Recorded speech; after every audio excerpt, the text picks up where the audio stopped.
This planter pot is a real beauty. You would never guess in a million years that this was made from a black plastic planter pot. Okay, these are the nursery pots that you throw away, but not today.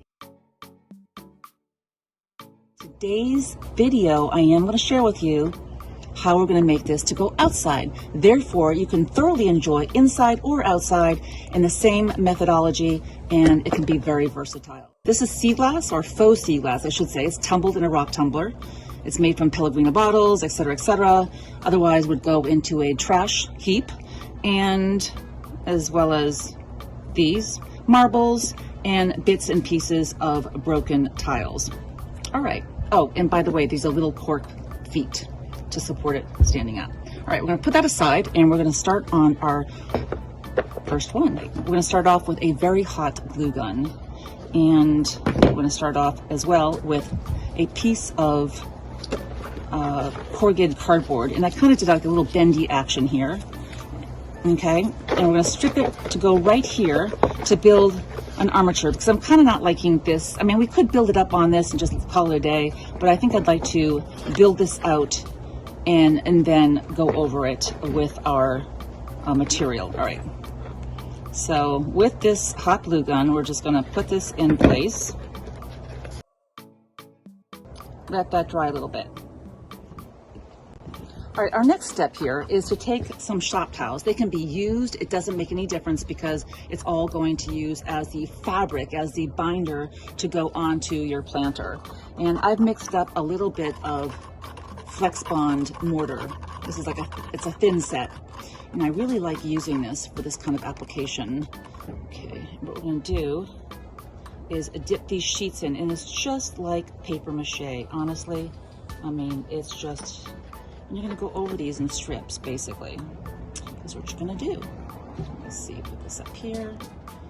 Okay, so you're gonna dip these in.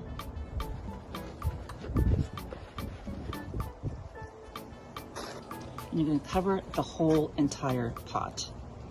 Okay, dip them in and go over this.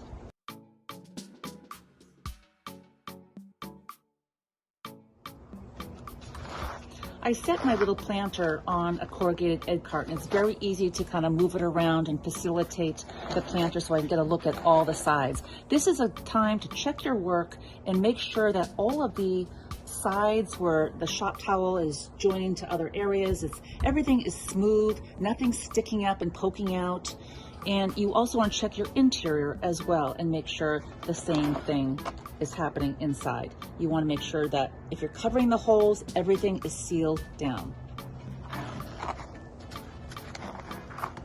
Now, I went over my planter with 3 pass-throughs with the shop towel and the thin set. And if I find when this is dry it's not enough, we'll go over it one more time. I think this is going to be fine.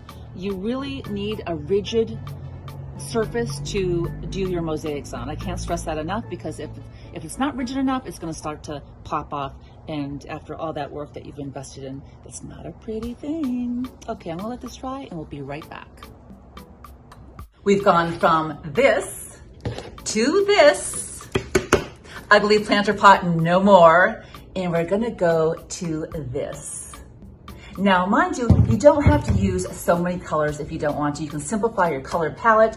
This is what I had. I used random bits and bobs that were around in my studio, flat back marbles, some round marbles, some broken up pieces of tile, as well as some plates and some faux sea glass, which is nothing more than tumbled, broken bottles that were done in my rock tumbler.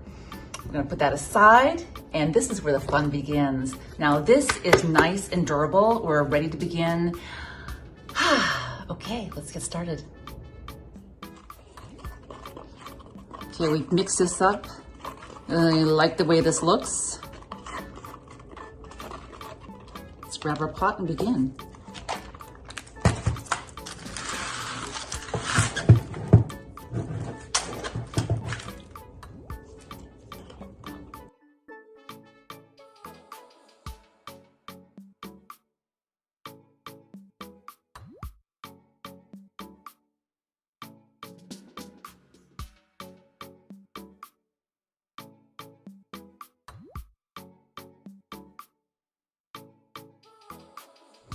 Okay, we're gonna let this dry. I'm gonna continue manipulating the mortar around on my little triangles here. It makes the perfect spacing for little feet.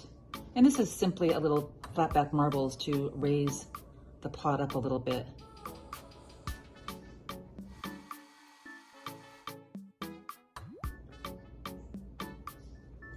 I'm gonna take my thin set, my Flex Bond thin set, and I'm gonna stir a little bit up.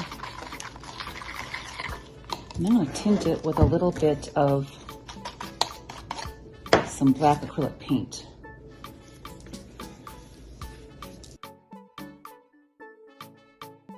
Typically I would wait until this dries, but we're not gonna do that. We're gonna set this right in and start working. And what we're gonna do is simply, I'm just gonna route as normal.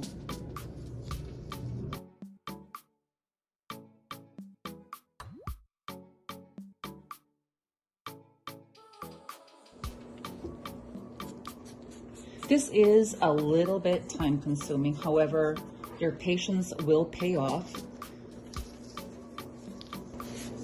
Buff, continue buffing the glass as much as you can.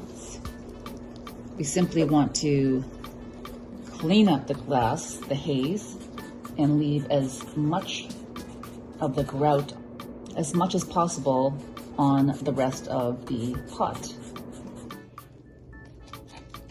Moving right along, we're finishing up on the top portion of our planter.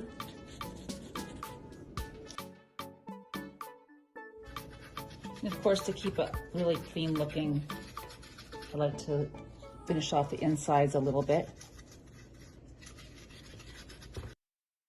All right, I'm gonna put that aside.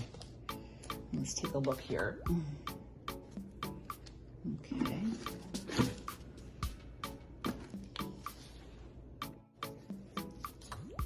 Let's finish buffing this out.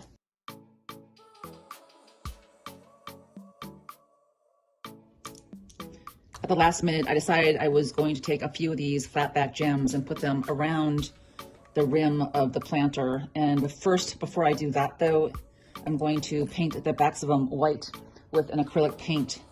And the reason behind that is if you don't do that, it's going to pick up the gray behind here. If you paint it white, it's going to be super brilliant and maintain the blue color or whatever color gem you decide to use. I'm lining them up and painting the backs of them with an acrylic paint. And you can spray paint them, you can line them on the backs and spray paint them. I'm just doing this, it's just quick. And then we'll adhere them with some E6000 and it'll give it kind of a decorative touch.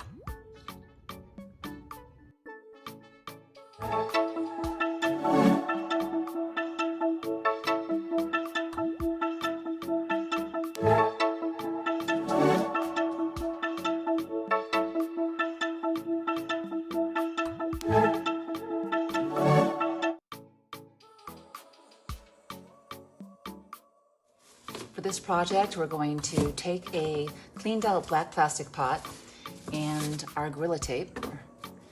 And we're going to cover up the exterior and interior holes, leaving only the middle.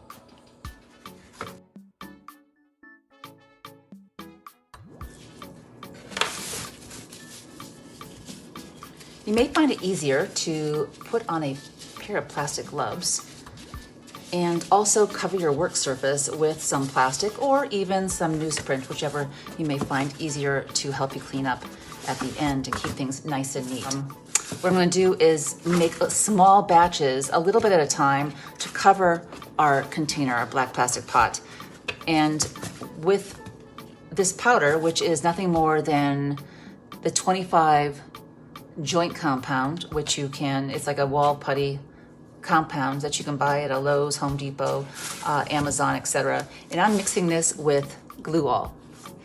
How much do you mix? Well, you're gonna want, I wish I could just give you complete measurements on this, but it's a feel.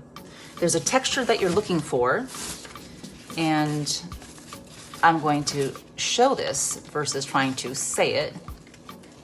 You're gonna mix this up Now don't add water to this. We're not looking for a water putty mixture. We're looking for the wall putty mixed with glue.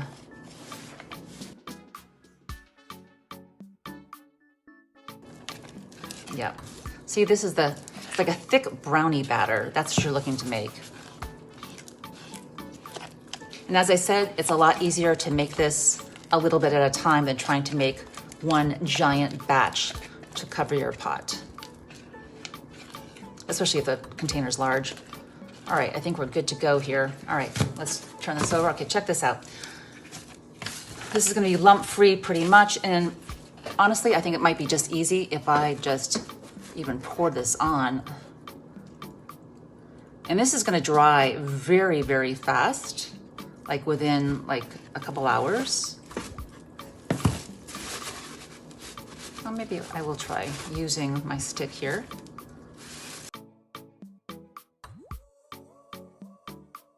The first layer of my pot is dry. And what I wanted to show you was the following. This is a regular black pot. Let me put that in the camera so you can see it. This is the same black pot that I'm working on. It's going to be the sister pot. And you can see how flimsy that is, right? Squeezy, squeezy, squeezy. And then you see this one, which is very firm. And this is with only one pass over with the glue mixture. So the one thing I want to do is I want to give this a little bit more of a texture. It's pretty much the stiffness that I want it right now because of the treatment I'm going to give it. It doesn't need to be any stiffer than it is. It's pretty good, I think. What I'm gonna do is just kind of graze over this.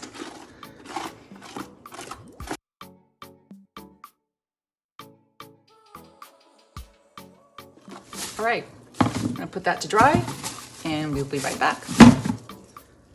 My next step is going to take my ruler and measure out every inch. I know, I wish about an inch because we're gonna be drilling holes.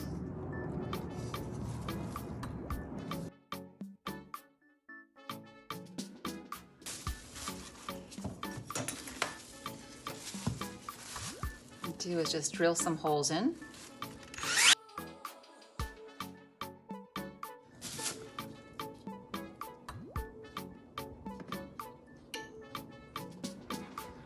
Run this rope around.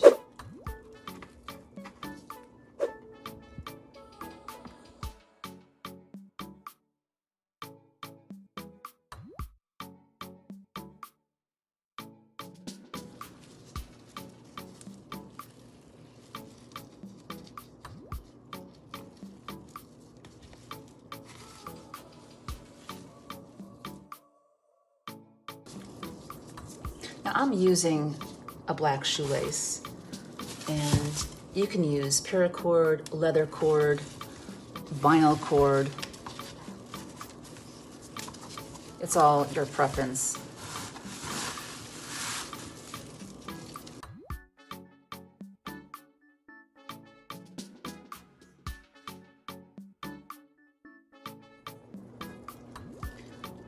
I'm going to finish off this particular pot with some of my wonderful pearlescent paint. This is by Rust-Oleum, and I happen to like this as a pearlescent white. So I'm going to put a small coat of this on. It's a very slight shimmer to it.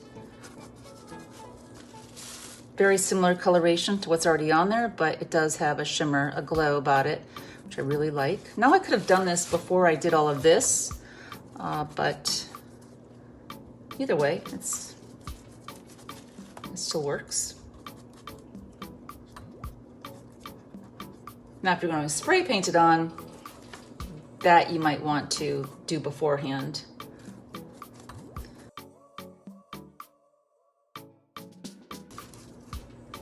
Okay, and we're good to go.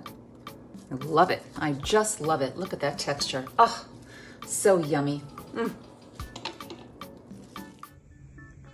One of the last things I did before I'm giving a clear spray is I'm adding little feet. So here I am mixing some 2-part clay. This is called epoxy, and I prefer this when I'm doing little feet, or I like cork as well, but right now I'm going to make little balls, and they're going to go on the bottom of our planter.